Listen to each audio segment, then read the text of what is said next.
Siempre recuerdo que la gente decía que la mina era de Oligisto, ¿no? Por el color rojo vivo que tiene y se puede traducir desde el latín como parecido a la sangre. Desde ver el pozo vertical había una bocanilla ahí y la capa. Y luego siguió la empresa bajando hasta 400 metros.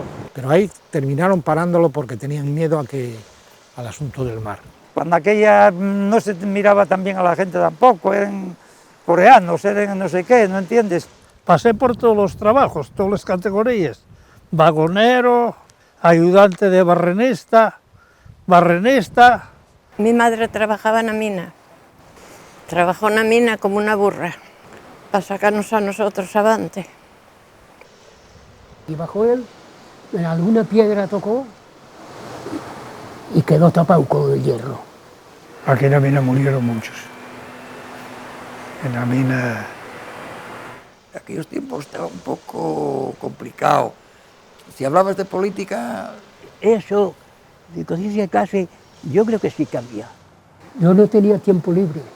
Bueno, hombre, al baile íbamos a los domingos, sí. Baile en todos los pueblos allá, baile. Santa Bárbara, acuérdame de yo siendo artillero, iba a tirar la dinamita, porque en cuenta de tirar los voladores, pues tirábamos dinamita. Y siempre me decía la mujer, lo de casa hago yo, pero tú que no os falte nada a los rapadinos. Y entonces yo trabajaba en la mar, trabajaba aquí y chovía algo por las casas. Ahora me preguntas una cosa, compañero del alma. La mar fue el todo para mí,